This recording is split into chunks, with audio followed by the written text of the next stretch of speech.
Welcome back to another episode of Two Joes and a Pro. As always, you got your guys, Kenny, Ryan, and Brian, my boys. I miss y'all. What's up? Same shit, another day, man. Hey, okay, Living the homie. dream, right? I hear you, homie. Well, Brian's Ryan, all what's the hyped latest, up. bro? Yeah, he piped up. We about to talk about Kyrie. That's why. Ryan, what's up? Chilling, man. Ready to go. Chilling. The beard's looking good today, bro. Looks. Thank you. I just got out of the shower. That's why. Fresh out the shower. Glistening. Baby powder. Yeah. Brian, I would say your beard looks good, but it's regular schmegular. You know, no, nothing too crazy. It's all good, man. I know you're jealous that I can actually grow one. Yeah, mine's is all nappy. So, anyway, let's get straight into it, man. We have an action-packed week this last week, so let's top into basketball real quick. Nothing really too crazy. Milwaukee Bucks in first place. Cleveland Cavaliers, they actually look pretty good. Donovan Mitchell, that trade with Donovan Mitchell was good. They have some pieces already. So they're in second place, 8-2. Boston Celtics, they're still playing good, 7-3. Atlanta Hawks, they had a couple acquisitions that they made in the offseason. They're 7-3 as well. And that's pretty much it. Brooklyn Nets don't look good. But I meant to ask you this. What's your take in Udoka not getting the job? Probably it was pure pressure by the public. You know what I mean? 100%. And also the NBA does have to step in. Like, if one team suspends a dude for a year, you can't just let him off the hook. Clearly, he was suspended for a reason. It might not have been the best reason, or maybe, you know what I mean. But it's a team. It's a team thing, not a what you call it, bro. I know, but yeah. I don't know. I'm on the fence on it. Like, I could see both sides. Yeah. Yeah, I think with all the stuff that's going on there, it's like a cloud over the Brooklyn Nets. So they're like, listen, let's not add more fuel to the fire, okay? Let's just call it a day and then, give Vaughn the job. Shout out to him, though.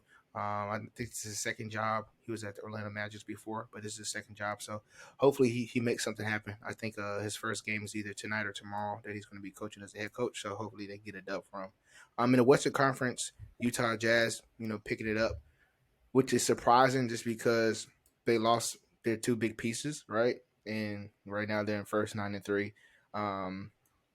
Trailblazers, Suns, and the Denver Nuggets, all 7-3. Memphis Grizzlies 7-4. The Luka Mavericks is 6-4 because that's all that the Dallas Mavericks is just straight Luka. And like the Golden State Warriors are struggling, but Steph Curry is the greatest player in basketball. I don't care what anybody say.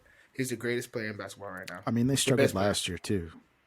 Yeah, they did. In the beginning, they were what, the 3 seed by the end of it. I'm not exactly sure off the top of my head. So I know they weren't the top seed. Look at this. Steph Curry, right? He's averaging 32.6 points per game, right? You want to hear his stats for the first 10? Listen to this. 47 points, 39 points, 23 points, 32 points, 31, 33, 21, 33, 34, 33, right? But it's not like he's not passing. He's averaging 5.6 assists, 6.7 rebounds. Like, that's crazy, bro. He's playing 7.1 rebounds, my bad, 6.9 assists. He's doing a hell of a job. He just needs everybody else to play good around him. So, let's touch on college football real quick, man. So the top 4 came out. Tennessee is number 1. Ohio State is number 2. Michigan is number 3. You got TCU at number 4. Tennessee is number 5. Oregon is number 6, right? Those are the people that realistically Who was number 1? Georgia. Wait. Okay, I think you said Tennessee when you started, but go ahead. No. I said Georgia 1, okay. Ohio State 2, Michigan 3, Tennessee. I mean, not Tennessee. TCU is 4, Tennessee is 5, and Oregon is 6. So, but Kenny, you didn't say Alabama. Yeah, I'm going to get to that. Oh, okay. Yeah, okay. That's not right now. That's not important. I'm going to get to that. So anyway, with that being said, everybody pretty much owns their destiny. I think Ohio State and Michigan, if that's a close game, they both will still make it in. Barring that Oregon doesn't go off, right, and just kills everybody from the rest of the time out. I think TCU is probably the team that might slip up. If you watch them play, they are not playing good defensively. They just put a lot of points Duggins is scoring a lot right now. He's doing a hell of a job at quarterback. They have some pieces. They just put the points up. And then Tennessee, that was the game of the week that everybody thought was going to be really good, but it really wasn't that good. Like it was really controlled by Georgia the whole time. Um, so it was kind of like, okay, everybody expected Tennessee to put some points up, but Kirby Smart is a hell of a coach, right? So he had a great defensive plan, and he slowed down that Tennessee's offense, right? Can other people do that? I don't know, because I don't think Ohio State and Michigan's defense is as good as Georgia. But Georgia showed why they are number one, and they should have never been number two behind Tennessee in at least the college football playoff picture. But the game of the week last week had to be LSU versus Alabama. Alabama lost, so we lost by 1 point, 32-31, I believe it was. And then it was really a challenging game, man. We drive down the first drive, or we went down the field the first drive, threw a pick on the 1 yard line, and I think that was really the momentum changer. I think that really changed the game, because if you were out there watching, everybody was loud in the first drive. Then we had a couple first downs, and then you start hearing the crowd get quiet, like, oh my god, maybe maybe they really are good. And then when we threw the pick, it was like the crowd came back into it, and then from that point on, it was kind of a lot of back and forth, and we just lost, man. Flat out, Golden, he has to get fired. Golden, he's not it. Those guys are not playing hard for him on defense. That's just the fact of the matter. Like, I've never seen Alabama defense like that. Like, we didn't get any sacks. Or if we did, it was not maybe one, right? Our linebacker play is not good. Our secondary play, which is Nick Saban's bread and butter, it's terrible, right? And then, like, we struggle with scrambling running quarterbacks. So he just needed a new defensive scheme. Bill O'Brien did not do a great job at all with the offensive play calling. It was very vanilla. He looked like he was at the Patriots again. Like, that shit was vanilla as hell. Like, it was not like he had no wrinkles in it. He did nothing different. And they were like, it was like they were shocked that LSU could stop him. Like, bro, come on, man. You calling like high school plays out there. Like, it was bad. Clemson lost. They got embarrassed by Notre Dame, right? Funny thing is, right, I had a parlay. I would have won $1,800 if Clemson would have covered. So I told myself, I'm like, I'm never betting on Notre Dame. I don't care what anybody said. I thought Clemson was going to do their thing. Mm-hmm. Yeah, they did their thing, all right, and they fucking were trash. So thanks, Clemson. I appreciate it, Dabo. NC State played Wake Forest last week. That was a good game. NC State ended up winning that game. Ohio State had a little hiccup a little bit versus Northwestern, but it was only because the wind was damn near a winter tropical storm. I don't even know, a winter storm that what's a storm in a winter that blows like a blizzard with no snow? Is that even possible? I don't know. I think it was just like the jet stream dipped down at the perfect time, and it was like 35 or 40 mile per hour winds. Like, they could barely even throw the ball out there. It was crazy. So it made Northwestern look like they had a chance, but come on, they really didn't have a chance. It was a close game though for a lot of the time. And then Michigan, of course, they were struggling against Rutgers for the first 3 quarters, and then they turned it on like normal. So that kind of rounds it out, like how the weekend went. Alabama plays Mississippi this week. Really doesn't matter. We can't make it to the national championship.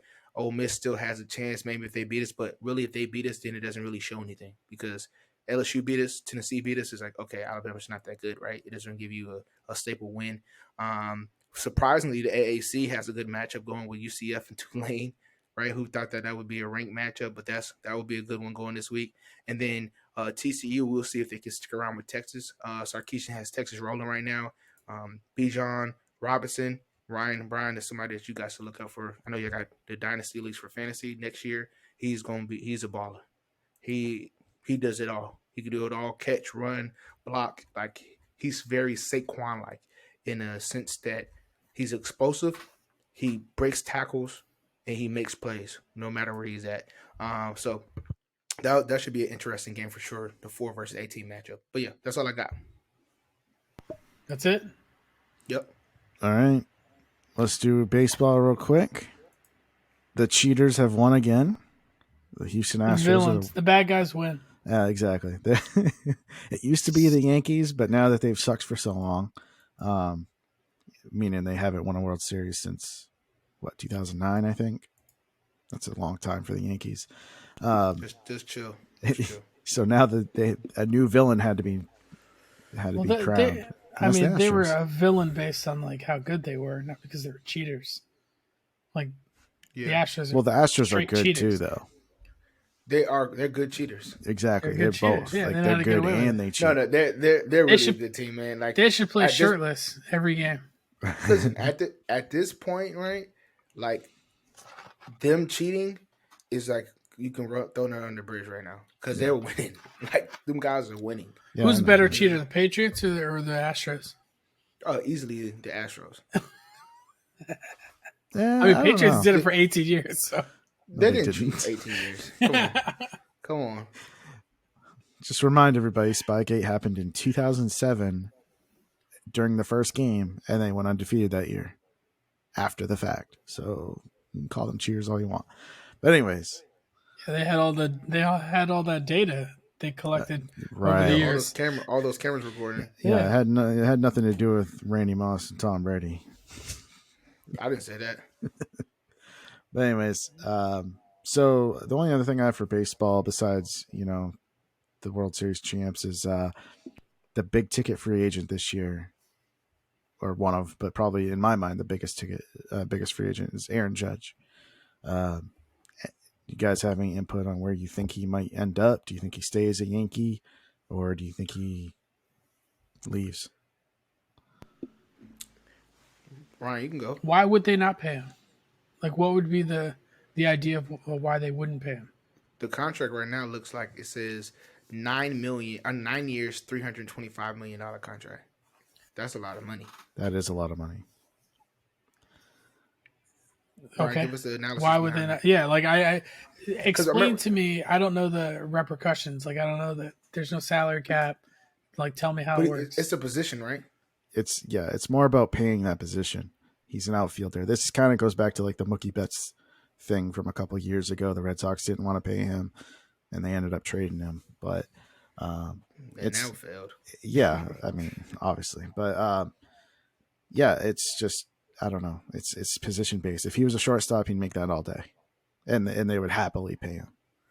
But they, all these nerds that are in the game now, they say you can get by with a less than stellar outfield in today's game. So are you saying that he will get that, or do you think that's too high? He will get. I think he's going to get it. I just don't think I just think the Yankees have their money tied up in other assets right now, and unless they can clear their books a little bit, I mean, they can afford it regardless. Yes, they're the richest team, but at the same time, they don't want to pay a lot of tax because if you go over the salary, you have to pay a tax. But oh no.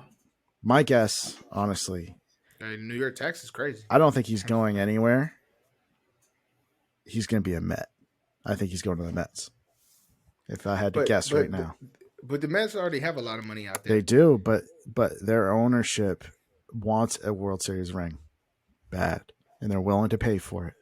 You think that them getting Aaron Judge is going to make them win a World Series? They were a really good team this year. But they don't stay healthy, bro.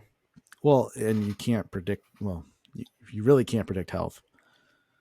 Like that's their biggest thing. Like their pitchers get like the craziest injury, not the craziest injuries. They get baseball injuries, but it's always long durations. It's nothing that's like, okay, I'll be back in a month. It's always out for the year, out for the year, out for the year. So why spend that money knowing that your luck is not that great right now? Because otherwise, what else are you going to do? You have to spend money to win. This isn't Moneyball. This isn't Oakland. I mean, Okay, so you're gonna overpay Yep. for a guy that might not get you the World Series. yes, and you do it every single time if you're a smart team. Okay. In baseball, you do it. It's like me. You pay for championships. Yeah, there's not that many people out there that can hit like Aaron Judge. And do you think he continues it? And he's a pretty good fielder. Yeah, I think if anything, his power continues to rise. So I think he only gets better. It's like fine wine, huh? Yeah. Oh, and sorry to all my Red Sox fanboys. He's not going to Boston. Boston's not going to pay for anybody. I know there was rumors a few weeks ago about that. That's not happening. I'm not jumping on that bandwagon. I'd love it, but it won't happen. I think he likes New York though, but he'll go to the Mets because I think they'll offer him too much money. All right, let's get into hockey real quick. The hottest team in hockey is the Vegas Golden Knights. They got 24 points right now. Bruce Cassidy's come in there to be their coach this year, and after being fired by the Bruins, and has turned that team around. I mean, they were already a decent team, but they were like a fringe playoff team, and now they're back to being a dominant team. They're probably going to be in the mix of it for the entire year. Surprisingly, to note is the Seattle Kraken, who were an expansion team, I think a year or two, I think last year. Yeah, last year. Yeah, it is a great name. I think that they are the second best team in the West right now. Because they get shit cracking. I don't know how either. I really don't know how. They're not the most talented team, but they're playing really hard right now. So they're in the mix of things right now. Maybe they'll make my deadline of Thanksgiving. That's coming up in 2 weeks. So if they're in the picture, I say they make the playoffs. And then they love the game. Yeah. And then you saw the Bruins, they're playing really well. They have 22 points. And the New Jersey Devils are playing really well. They're at 20 points. They've only lost 3 games. So they're playing really well. And Tampa's, since last week when we spoke about it, they haven't really played the best hockey. They've been about 500. So, but like I said, they'll be fine. So old guy legs, man. Yeah, it happens. Yeah. So yeah, you guys don't really want to talk about a guy that the Bruins tried to sign, do you? That was like, that's fine. If it's hockey, yeah, why not? So I was just wondering your guys' take. I don't know if you heard about this. The Bruins brought in like a prospect. His name's Mitchell Miner, I think his name is. Mm-hmm. Anyways, when he was 14 years old, I think it was, or 16, somewhere in that age range, he went to court for bullying a mentally handicapped person in his school. And not only was he bullying him, but he was also racially bullying him. The guy was black, and he was, being a racist. Do you think that should continue to follow him in his career? He's only 23 now, 22, 23 right now. Do you think that stigma of like what he did then, should that continue to follow him as he tries to make a career in the NHL? Do I think it should continue to follow him?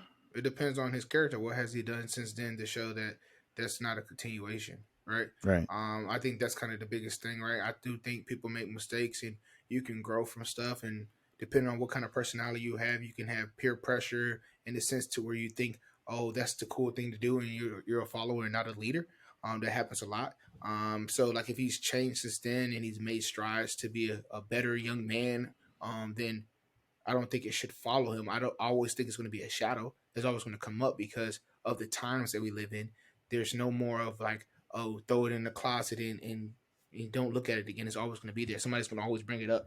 It might be 15, 20 years from now, and he's a great player, and they're going to say, oh, remember that time when he was in high school and he talked about a mentally handicapped kid, blah, blah, blah, blah. It's always going to show up, right? But I think that if he's mentally resilient, he's going to show that he's a different player or a different person, and he's going to continue to push. But and to your point, I don't think it should follow him, but it will. So, well, here's the thing. Additionally, in this story, he never apologized to the kid himself. He apologized in court because it was court ordered, but he didn't apologize directly to the kid. I say kid, they're both the same age now. Obviously, they grew up together. Do you think that changes it? No. Yeah, that changes it. Yeah, like because in my opinion, if you didn't apologize, that means It depends, right? Because an apology doesn't necessarily mean he actually sincerely meant it. But at the end of the day, if you didn't apologize at all, that means you really kind of didn't even give a fuck. Like, Yeah. like And I think that's the perception right now, especially with the media. Like the kid, I keep calling him kid, but anyways, the bullied kid, yeah, his mother said that this not only did it occur and he went to court about it and all that, but it continued to happen after the fact, after they went to court about it. Yep. yeah, yeah, Um, that's That, over with. that means that even if he yeah, did apologize or does apologize, it's only because it's affecting him later on in life, and Yeah, it's selfishly, it, not because yeah, he feels bad about it. yeah. Nah, I take that back then. Fuck it. okay, Nah. all right. Burn him at Yeah, the. No, I'm just kidding. No, yeah. anyways, the Bruins did sign him. I think it was Thursday or Friday, and before the weekend was over, they had cut him, and they claimed that they got new information. And I think it was actually because of pressure from the media. You know that. You Right. know that. I don't believe that they didn't properly vet this kid, Let's be serious. Yeah. and he They tried to alleged, get away with it yeah, and and be like, the guy like allegedly like reached out to the bullied kid on Instagram and apologized on there in a direct message nice. Hey man, like a week ago. it's 6, 7 years from now. Yeah, I apologize. Like, come on, bro. yeah, it And I wasn't only sincere. apologize because it's affecting my prospects in the Yeah, NHL. Yeah, I'm not making any money now because of it, so I'm sorry. yeah, yeah. Like, So nah, I bro. just felt like that should come out, should be brought up because number one, it makes the Bruins look bad. I think that their management has sucked for a long time, and so personally, just as a Bruins fan, and I can't believe that they were moronic enough to bring this guy in. And he's not even an AHL level player. He's a minor leaguer. So That's even worse. right, it's not like it was going to impact your team. Um, I understand maybe trying to get a distressed asset, but not on this kid, not on this guy. He's not worth it. He's clearly a piece of shit. 100%. So, anyways, yeah, that's pretty much all I got for hockey right now. I like that though. I like that. That's a little wrinkle, man. Normally you don't give us too much on hockey. That's a little It's deep dive a little it's bit. a big topic. I mean, it got national attention, Yeah. but specifically speaking, as a Boston fan, I just felt like I had to bring it up because Yeah. it was such a poor move on their part. So Well, what you're doing is setting up, you know, the appetizer for, all the controversy that's coming on the NFL. Right? Isn't that right, Ryan? I mean, there's controversy. There's always something going on. Hey, so the big news this week is that the Colts fired their head coach, and About damn time. yeah, about time.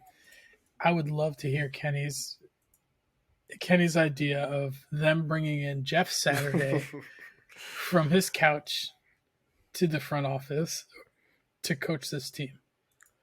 I think it's a joke. I don't know what Ursay is thinking, bro.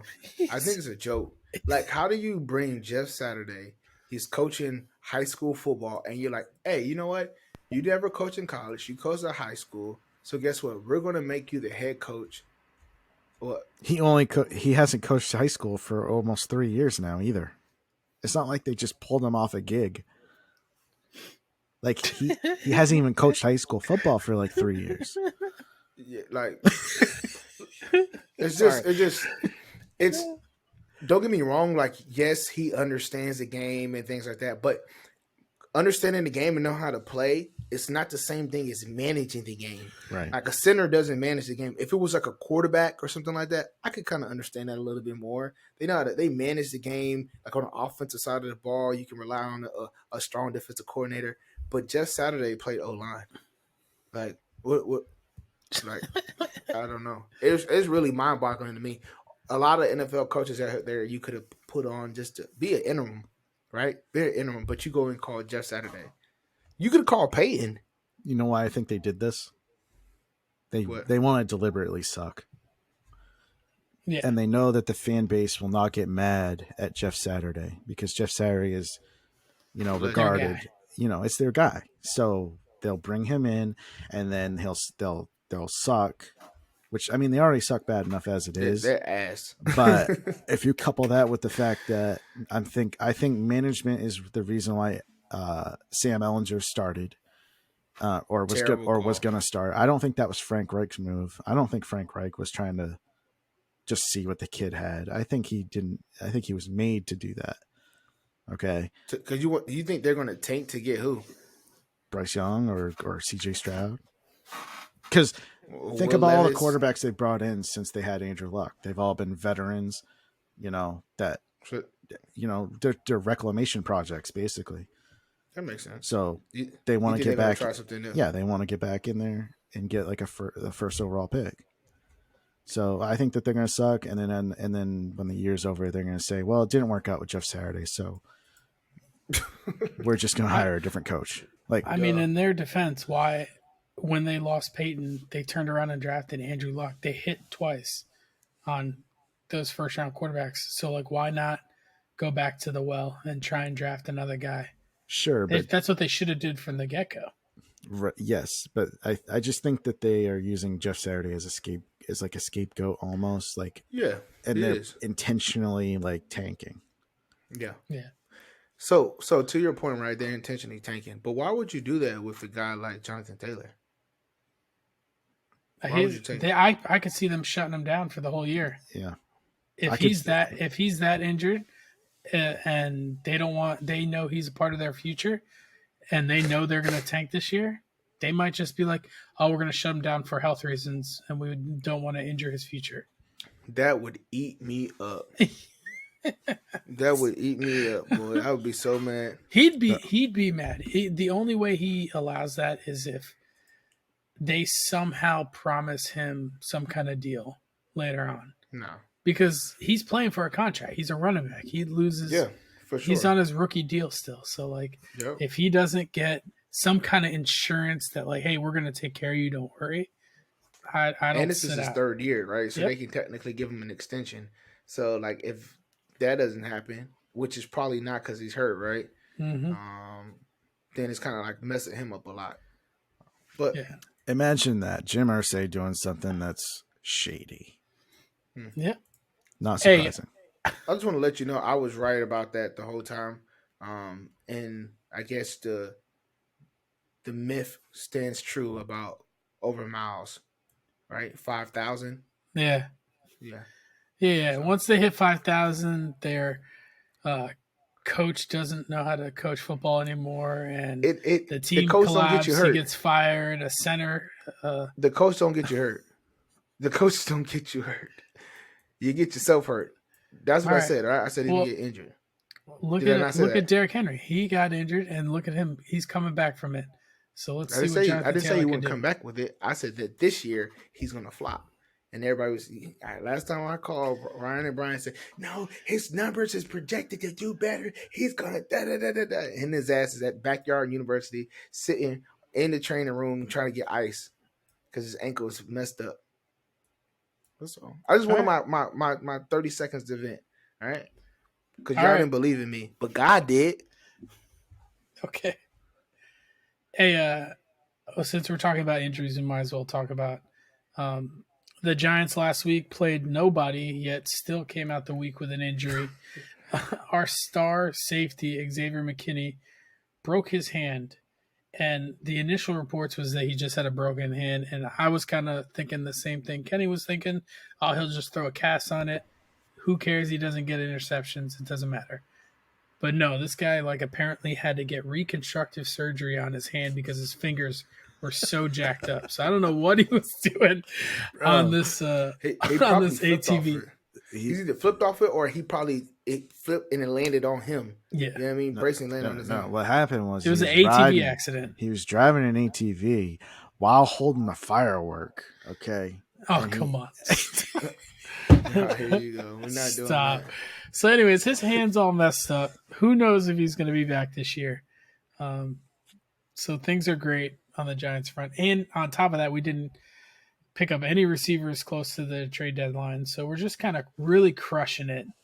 Actually, we did the opposite of picking up a receiver. We traded a receiver to Kansas City. So winning all the way around for the Giants.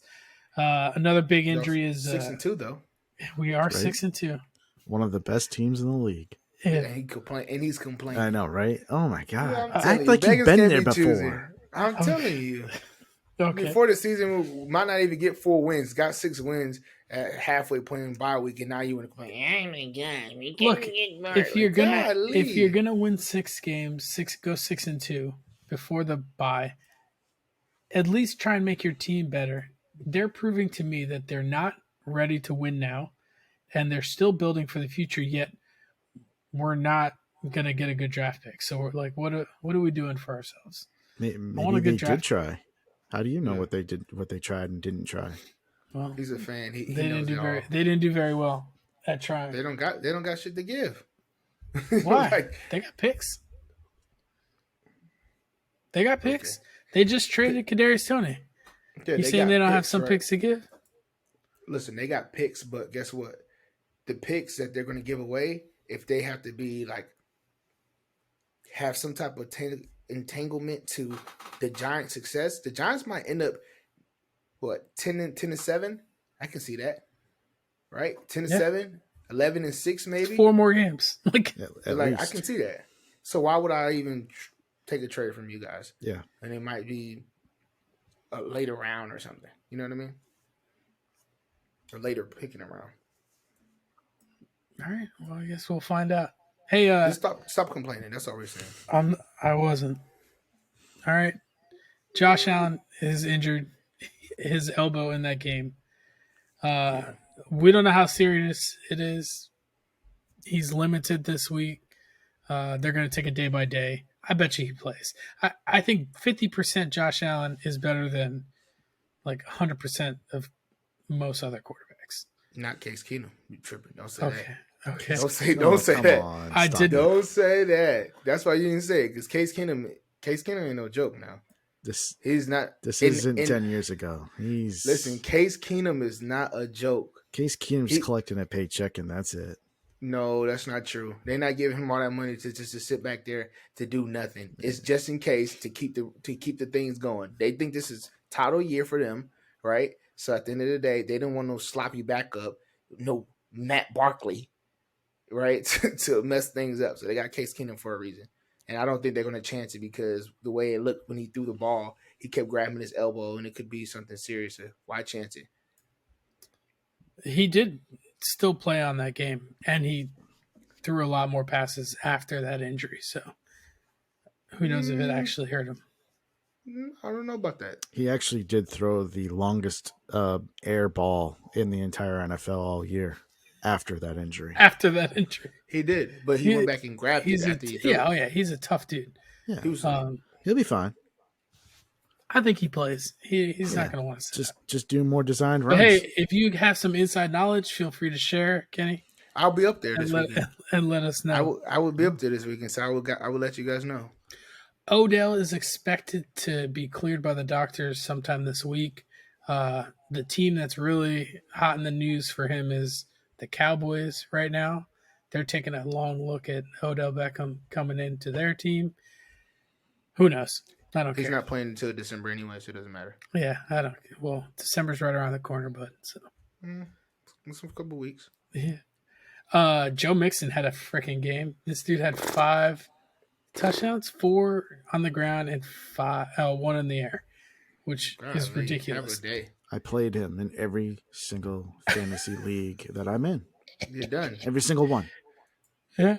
Unbelievable. 35 points off the jump. Insane. It was unbelievable. I just, you know what? You didn't see this coming, but he did have, going into this week, he led the league in most rushing attempts in the red zone. He just wasn't getting in. He just wasn't scoring. In this game, he just started scoring. Like, he leads the league with most carries within the 10-yard line. I was so pissed. I did a player prop, and I took Tyler Boyd to score a touchdown. Right? Every time I looked. Every time I saw a red zone. Okay, Tyler Boyd. Joe Mixon. I said, again? Damn, he just scored like 4 times. I thought I was getting repeat notifications. And then the one that it wasn't him, it was Joe Burrow with the sneak. I said, come on, bro. Do something. So that was a hell of a game. Hey, I just saw this. I was scrolling up. But did you guys know that Stafford is entering the concussion protocol? I don't know what kind of practices they're having in the Rams. He has a concussion protocol midweek playing against his practice. Like Aaron Donald's like, no, I ain't having He's swinging helmets again. That's what he's doing. He's out there just swinging helmets. And they said after they did their cleanup after the game, they determined it was the best thing for him. So I guess he was a little loopy or something. So this is after the game. All right. It's on Tuesday. Hey, did you guys know that Tyreek Hill is currently on pace to have the most receiving yards in the NFL? In the NFL history, he's going to break Calvin Johnson's record if he keeps pace with what he's doing right now. Who's his quarterback? I don't know. Tua Tagovailoa. Never heard of him. You know who I love? I don't know if you've seen the videos that I keep flagging to you, Kenny, anytime. But what's his name? Mike McDaniels. I love this head coach. He's he's got like humor. Like he's actually funny. He was Justin Fields was like kept running the ball. He ran for like 174 yards. It was the most rushing yards in a regular season game by a quarterback. Yeah. The first being a playoff game where Colin Kaepernick ran all over the Packers for like 180 something yards. I had to get that in there. 15 for 178. But Justin Fields came at the sidelines and he's yelling at him. He's like, hey, can you stop running the ball? Like he's asking him to stop scrambling for yards. He's like, yeah, I wonder if anyone's ever told him to just stop scrambling. Like I figured I'd try that out and see if that worked. Like I just thought that was so funny.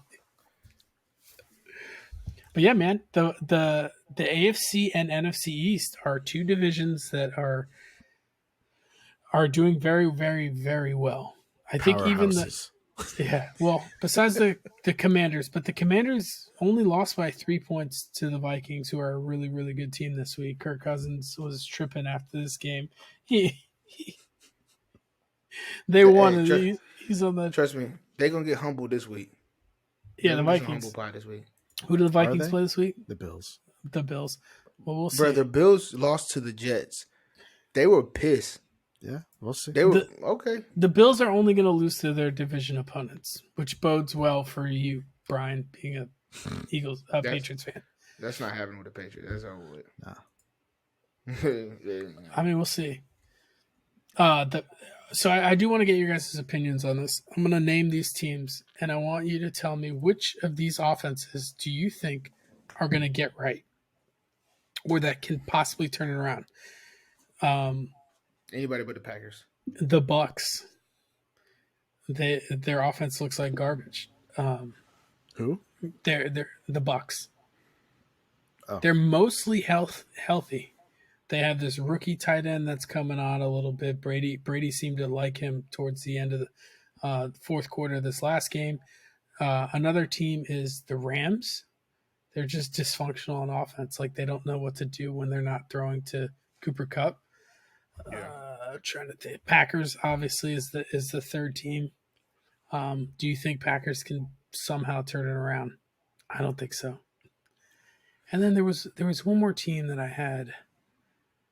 I think it might have been. I think it's Arizona. They seem like they have so many playmakers on that offense, but for some reason they put up 21 against Seattle this last week. They go into each week thinking like, oh, they're going to put up a bunch of points, and then they just. It's because Mini-Me's out there having an argument with his star receiver. He was yelling at DeAndre Hopkins? Yeah, like, come on, man. So of those four teams, which offense do you think gets it going? The Buccaneers. I'm going to say the Arizona Cardinals. Ugh. You know what all four of those teams have in common, though? They have poor offensive line play. Which is crazy that the Bucs do. Usually, last year they had a good offensive line. Yeah, but they lost. One guy retired. They lost another guy at the very beginning of the year, for the season. Yeah, they just And Donovan Smith is old now. Like, he's just not the same tackle that he used to be. And dude, what are the Raiders doing? They came out and was up 17-0. I was like, "Oh, this is the Raiders game we wanted to see." Devontae Adams was getting 10 targets. He had a touchdown early in the game. He was over 100 real quick within the first quarter. And then they just were like, I think we're done. Well, let's take a break now. What? Why? I just think the Raiders are they have bad coaching, man. Is he getting fired? No. He's just not a good head coach. He's a good offensive coordinator. He's just not a good head coach. Like, he just needs a different title and then they will win. If he gets a different title, they will win. No. He's not good, bro. No. Keep him as the head coach. You got to remember, what they just do? They just yes. What they just do? They just cut the 4th first rounder since 2019 off of that team. That's pretty wild that they cut Jonathan Abrams. And what's their problem? Their defense is their problem. Hold on. They cut Jonathan Abrams? Yes. Yep. Yeah, sorry. Yeah. No trade. They just cut him. They couldn't find a trade. They just cut him. And the Packers were trying hard to get Darren Waller, and they didn't. They wouldn't trade him at the trade deadline. Yeah. That team. I know everybody. Who's Abrams with now? He's just a free agent. He has to go through waivers. Oh, I think they cut him like today or yesterday. I thought the Packers already picked him up. Did they? Yeah, I think if they did. That's a steal. I think the Packers claimed him off waivers. That's good for the Packers. Well, I'm pretty sure. Crazy. But anyways, my point is reportedly. Okay. Well, the Raiders' defense sucks. Okay. Like, think about this. They drafted Clelin Ferrell in the first round, like a few years ago. Do you know who that is? No, but their 6th round pick, Max Crosby, that year, same year was That's better. their only saving grace, though. Is like they lucked out that Max Crosby happened to turn into what he did. But it's just they've never been able to draft on that side of the ball, and so they're paying for it now. Damn. Yeah, they suck. And McDaniels has always been the type of offensive guy where if he has a lead, he gets conservative. So that part of it, I'm not surprised by. Like, he's never had that let's go out and put 50 on these guys mentality. He don't got no dog in him, that's why. I mean, well, but, look where he came from. He was so used to no matter what he did, he was going to win. Like, so he doesn't have that winning quotient anymore. He's a cat. Well, Devontae Adams is pretty pissed right now. Yeah, I would be too. You left a good thing, thinking you're going to go to a better thing, and they both suck. Yeah, and they both suck. One misses you, and the other team is just trash. I bet you they had conversation. Can we get him back? Like for real? Can we just flip flop him back, please? Man, that's gonna be like that couple that gets divorced and then they're back married again 2 years later. Like, no, Adams back to the Packers. They can't. Not for that bag. Nope. What if the Green Bay cuts their losses and says bye bye to Rodgers? Yeah. And you think he's gonna go to Raiders? Why not? Derek Carr's not it. They just paid him, though. That's the problem. Yeah, they just paid I don't think Derek Carr. Because they got his. That is how arrogant Josh McDaniels is. That he, without even sight unseen, he's like, "No, let's give this guy the contract." Because he was so confident. He's not the GM. He is not. Sight unseen. He is you're not right. the GM. You're not. You're okay. But they It's were not hired. like- They were coming from the same place together. There's no decision that GM makes without consulting his head coach. Sight unseen, huh? Ryan? I'm just saying he does not have the power like he did when he was in Denver. He had all the control. Derek Carr is my coach, is my quarterback, mascara and all. He is my guy. Do you want to walk through? Nah, we don't. I don't need to see him throw. You want to know why? Sign him for a lifetime. Because he was trying to make up for the mistake he made in Denver when he And Jay Cutler got into it before they even took the field once together, and that's why Jay Cutler got traded to the Bears. But they had so he messed that up in Denver. He didn't want to mess it up in Oakland or Las Vegas. So I think that's what happened there. Guess what? He still messed it up. Hey, all right. Before we move on, we can move on, but I'm gonna give it to you, Kenny. If you want to say anything about your beloved Miami Dolphins, that is like your second favorite team in the NFL, because the Chargers ain't it. They not it. I like how Joshua Palmer looked though. But yeah, we not it right now.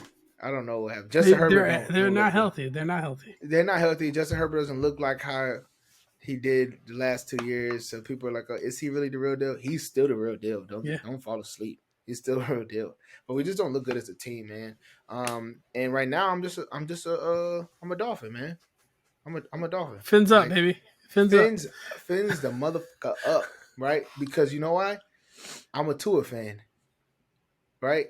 And guess what? The same guy that they say couldn't throw, you got Tyreek. They think he's he's on the pace to break the record for receiving yards. And don't discount Jalen Waddle. His number's crazy too. You know what I mean? He's a beast. What do I know? What do I know? Tua is just broken hip, Mr. Concussion. You know, fingers all messed up, but he's still getting the job done. Anyway, that's all I got. We'll see what they look like when they run into a good defense for once. It don't matter what defense they run into. Okay. It don't matter. They already beat the Patriots. Defense. If you want to win, let Tua spin, and he's spinning. He's spinning it. Jeff Wilson, eat. Oh, right. He came here. Jeff Wilson is greater than Raheem Mostert. No, he's not. Yes, he's not greater than That's him, not bro. True. No, they complement each other very well. That's it. Okay. They're both They both had a good game. What are you talking about? Jeff Wilson had a better game, but yeah. Yeah, but in the still past, scored. They still scored. Yeah. But yeah. Dolphins won the Super Bowl. Anyway, let's get to it. Hot takes like hotcakes. That's a hot take for you. Better than Matt Ryan's winning the MVP. Anyway, I got a question for you guys. So they had a new transfer portal rule just came out for the NCAA. I want you guys' take on it. Do you think it's good or bad? So before the transfer portal was like, hey, Wild Wild West, you can leave whenever you want to. Some people thought it was controversy. Some receivers were. It was a receiver from Pittsburgh. He left like a week or two before camp started, right? So now they changed the rule to it being from December 15th to January 8th, and then 1 week during spring ball. What's you guys' take on that? Do you think that's good for the game or what? Yeah, for college football at least. I do. I mean, I don't know if I agree with such a short period of time to do it in, but 45 days in a week. 45 days. Yeah, December 15th to January 8th, right? So winter break, and then you have the spring ball, 1 week of spring ball. I don't know. I mean, I guess it's fine. I like it because these coaches are building their teams in college, and they're expecting to go into the season, and these guys could just quit like 2 weeks before, like your game planning all break. Like they need at least time. I think it's a good thing. It gives back some insurance and stuff to the teams. I think it should be one period, and it should start at the end of the season, whenever that is. And it pretty much is December 15th. Yeah, and extend until the end of most teams' season until spring ball. So basically, they have all that time to decide. No, I don't like that. Why? Because it still puts you in the same situation, right? Like, at least if I know a guy doesn't, it gives the player two opportunities, right? They see winter condition, and maybe they didn't like how the season was going. Maybe they didn't like how the season going. They go into winter condition and try to prove themselves. Maybe the coach and them are still butting heads. Okay, you get a week to transfer. All right, cool, go. Rather than the whole time as a coach, I can't really coach you hard, right? In a sense, because it's like I'm walking on eggshells still. Because you go, Coach, I'll leave. I'll leave. I'm not trying to hear that shit the whole time. I mean, right? I want to have my mind clear that guess what, this is our team, and then you got 1 week, and then after that, I'm good. Right? So it's that kind of thing on both sides. If I'm a coach, I don't want a weak-minded individual on my team, anyways. If they're getting a butthurt about that, getting coached hard. Do? Come on. But what you gonna do? Everybody knows if you're getting coached hard, that means that the coach actually believes in you and wants the best out of you. Yeah, that's old school, man. These new kids don't believe in that bullshit. Well, like that's why the transfer portal how it is now. The transfer portal went from 1,200 the first year to this year. I think it was 4,500. You know how crazy that is? Excess of 3,000 kids in there just because the coach doesn't play them the first year because they don't want to get redshirted, and they're like, I'm out. I have a question. I thought in previous years it was like if you transferred, you had to like sit out that following year. They canceled that in the transfer. Now it's like, I think that's why you have so many people. You could play that game. Yep. Yeah. You can play immediately. So, that's too easy. My second question for you guys is issues in Green Bay. What do you think about Aaron Rodgers' comments? Do you like it? Do you like how he is defending himself? What's your thoughts? Ooh, what are the comments? Hit me with them. So people are pretty much saying, man, they should have traded Aaron Rodgers. They shouldn't have re-signed him. Oh, I saw the Lil Wayne. Lil Wayne. Yeah, Lil Wayne said that, right? And Aaron Rodgers said, "Don't forget, I'm still the 2-time defending MVP. Don't get it twisted." That's what he said. I said, "Yeah, A-Rod, pop your shit," right? They said that, and then he was talking. I think it was a little shade back at LaFleur. He was like, "Man, I definitely cherish our times with McCarty, and I miss those times." And I thought that was funny too. I mean, statistically speaking, Rodgers is not. This is the most interceptions he's thrown since like 2016, if I'm reading this right. Like he's already got 7 interceptions, so that's a lot. But he's got 14 touchdowns, 64.5% completion percentage, with no receivers that he's thrown to. And in his defense, he's trying to throw fade routes to Aaron Jones. Like he's doing whatever he can to find people. And the minute he feels good with someone, they turn around and get injured. Dobbs, he was like slinging him the ball, and then boom, he gets injured. So I still think he's still the guy. Yeah. I was gonna say this. I know we're running on time, but I can't let the episode go by without asking Brian. Me and him talked a little bit. Kyrie Irving, the issue, right? Mm-hmm. Anti-Semitic, I get that, right?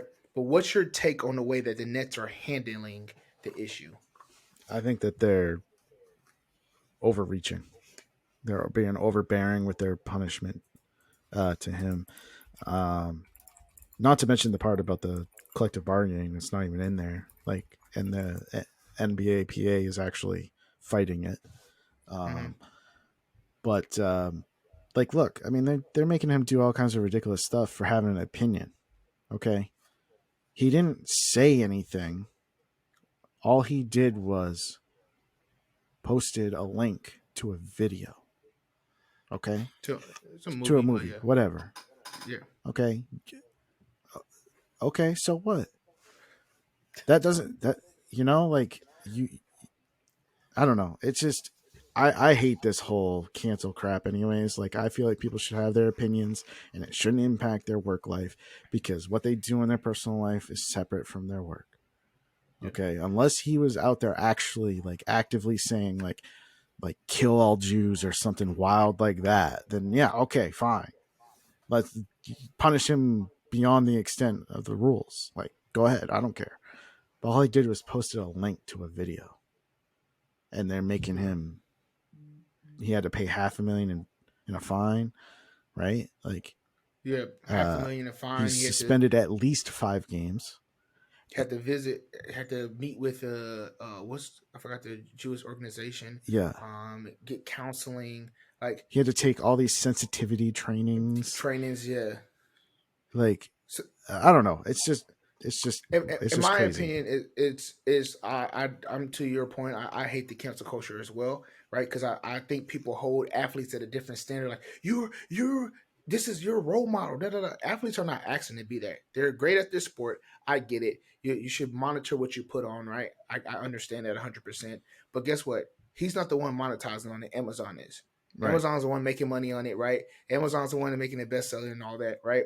I do think that he left it to be subjective for people to kind of inquire and go look on their own and see what they think from it. And that's something that people don't do. People take whatever somebody tells them and then they run with it, right?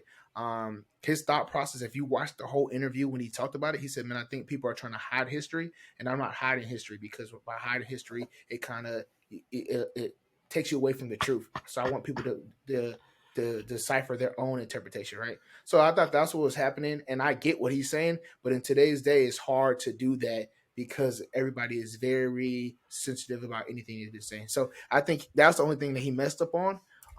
I think that the Nets, the way they're handling it, is trash, it's garbage, because it doesn't make it sincere, right? We talked about earlier, right? By being sincere about the hockey player, him apologize. That wasn't sincere. This Kyrie doing trainings is not necessarily sincere, right? If I'm from that demographic or ethnicity group or religion, I'm not going to be like, oh yeah, Kyrie, he apologized because he gave $500,000 up because he was forced to, or he did a sensitivity training. That's not going to make me feel good, no, right? So, yeah, that's my take on that. I don't know if you had a take on that, Ryan, but yeah. What was this movie that he promoted? I don't know the title off the top of my head. I forgot what it was called. Right. I don't know. Why are you looking at me? We're not even going to talk about it. I don't know. That's it. That's all we're saying. No, we're not going to go more in depth. We're not going to do it, Ryan. All right. Let's go to Ryan Fantasies. Go ahead. All right, chill. All right, this week, man, Justin Fields is balling out. They're letting this guy run wild.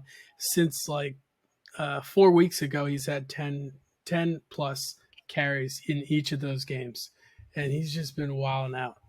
So he's playing the Detroit Lions this week, which, minus what they did against the Packers, that was the only time their defense showed up. Other than that, they've been a dog water defense. So start Justin Fields in every lineup you possibly can. You got to start your boy, Kenny's boy, Tua, against the Browns. I'm starting him. He's just good. He's just good at football. Geno Smith is – I've seen some reports of him in the MVP race. He's the front runner for I'm just saying what I'm seeing. He is in the number one position for comeback player of the year, which kind of sucks for Saquon because I thought that would be right up his alley. But can Geno Smith be a comeback player of the year if he was never here to begin with? Where's he coming back from?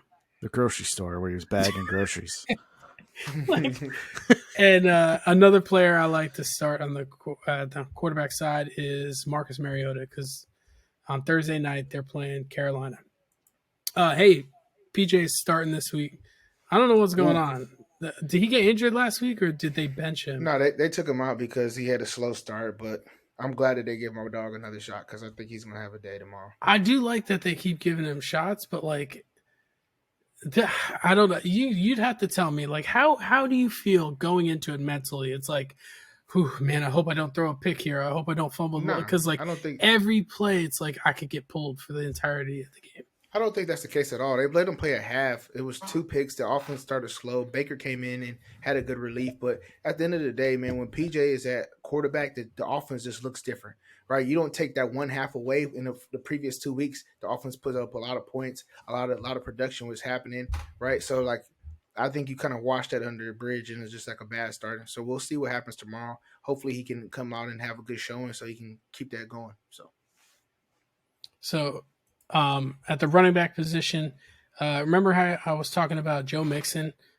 He's had 25 carries within the 10-yard line.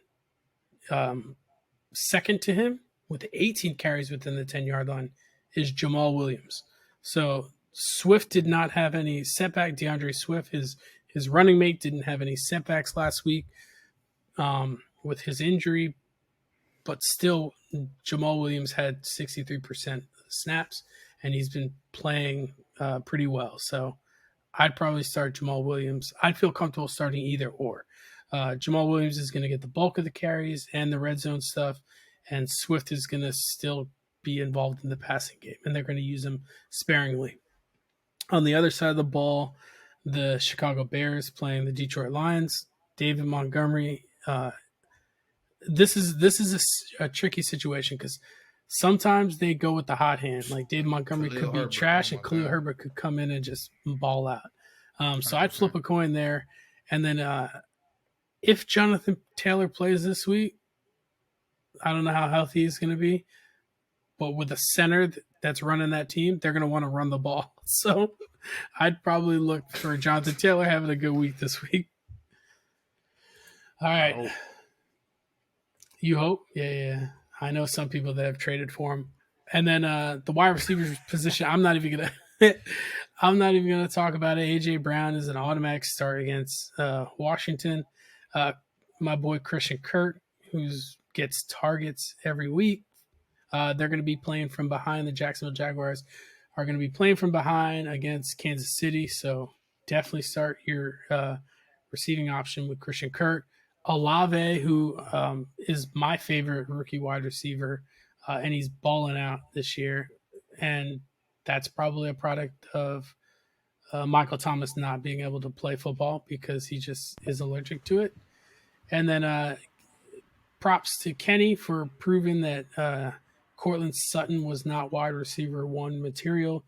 Jerry Jeudy is the guy that that Russell Wilson likes to throw the ball to, and they are playing the Titans. So they're a player I'm trying to get. He's who I'm trying to get in my lineup. Kyle Pitts next week.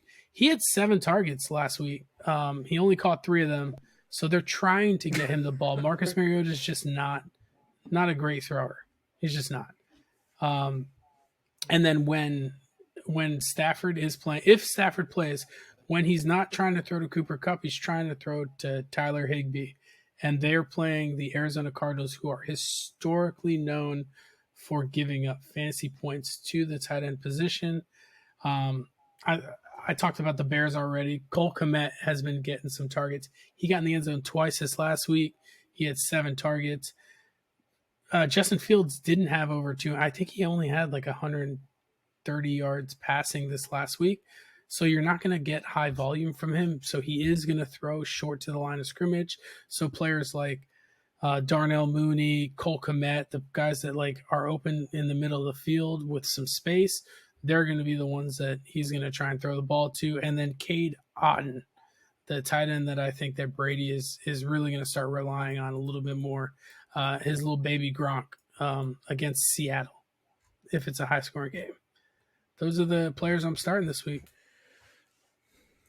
Too easy. That's great. Thank you, Ryan. Again, you're welcome, sir. For giving us some gems. Did you find the book? Fantasies. The movie? I did, but I'm just kidding. I'm not going into that. BK so anyway, bets? guys, that was Ryan's fantasy. Let's get straight to BK bets. Like my parlay, right, and my fantasy and my Alabama team this weekend, we didn't win. So let's get straight into it. Don't reminisce on the past. Let's focus on the future. 6 teams again. I'm going to take LSU -3 versus Arkansas. Lately, I've been hating on teams, right, that I don't like. But guess what? You don't bet with your heart. You bet with your pocket, right? So I like LSU -3. I like Tennessee. A comeback game against Missouri. They got them at 21 or 20.5. I like the 21 points. I think it might stretch a little bit. Missouri had a good game against beat down Kentucky, but I think Tennessee is hard to stop that offense. Penn State, I like them at -9.5 versus Maryland. They're playing them at home. I think Penn State continues to keep it rolling. I like Georgia at if you can get it at the -13.5. That would be good. Right now they're -16.5. I would take that as well. But if you want to play it even safe, I would take the 13.5. And then I like Oregon as well, 13.5 at home versus Washington. I know Washington been putting up a lot of points and things like that, but I think that Oregon is the real deal. I think Dan Lanning has that defense going, and I think Bo Nix is actually the real Bo Nix. He's standing up right now. So I like how they look. And then my last game, I like TCU, man, +7. I think I give them a hard time on a hard day all the time. And I'm like, man, I hate how they play on defense and they're trash. But until Max Duggins proves me wrong and he's not putting up the points and their offense stalls, I'm going to take it. I'm going to gamble on them. I think I think Texas is going to be a hard team to play, being at home with Bjorn Robinson. having it, but I'm going to go with TCU. And if you don't like that, then take the over. That's what I got. All right. So I got 4 teams because I did include Thursday night's game in case you don't want to bet it. I wouldn't blame you because Thursday night games can be scary at times. But I like the over in that. It's Atlanta at Carolina. They played 2 weeks ago and scored a combined 71 points. The over is 42.5. I know the scoring is going to come down, but I mean, I'm not. Is it though? Yeah, I know. I think it's going to be. I think we're going to hit that over pretty good. Should I start Marcus Mariota? That's what I said. I think there's going to be some scoring in that game. I don't know who's going to score though. I'd probably lean on like their running backs. But anyways, I also like Tampa -3. They're home against Seattle. I think. Well, actually, technically, they're not home. They're in Germany. Germany. Germany. Not 30 game. Yeah. Yeah, they're playing in Germany. I still like Tampa. I'll be in church. Amen. Hallelujah! Oh, touchdown, Chris Godwin. Yeah, I think they got the monkey off their back to say in that last win. Brady looked good coming down the stretch there. Listen, they needed that win, and I think they're going to get going. So that's just me. And then I got Miami -3.5. They're playing at home against the Browns. The Browns are atrocious on defense, so expect big things from Miami to continue. And I have the over in the Denver at Tennessee game. I know the offenses are not good, but the point total is only 36.5. Oh, that's pretty low, but it's pretty low. I feel like even those inept offenses can get going. No, Russell's going to get going. Well, listen, Russ is coming off of a bye week too, so I feel like if they got, if they're going to do anything this year, they figured it out during the bye. Russell didn't figure it out. Yeah. Anyways, those are my picks. Pick them and stick them. I don't care. Let's go. Broncos country. Man. Let's ride. That's BK bets for you guys, man. Hopefully you can put some money in your pocket. We've been on a losing streak lately, and it's kind of making me upset a little bit. We suck. We suck right now. I'm not gonna lie to you guys. We suck right now. We didn't win no lotto tickets. No lotto tickets. Yeah. Damn sure didn't win no tickets for your parlay. So let's change it this week. But yeah, man. If the guys don't have anything, man, I'll just close this out, man. We appreciate the time. We appreciate you guys tapping in. I know we stressed it out a little bit about this content today. I thought it was pretty good. But hopefully we do some things in fantasy and finally get on the right track with this parlay. Me and Brian can put our brains together and make something happen. See you guys next week. Peace. Peace.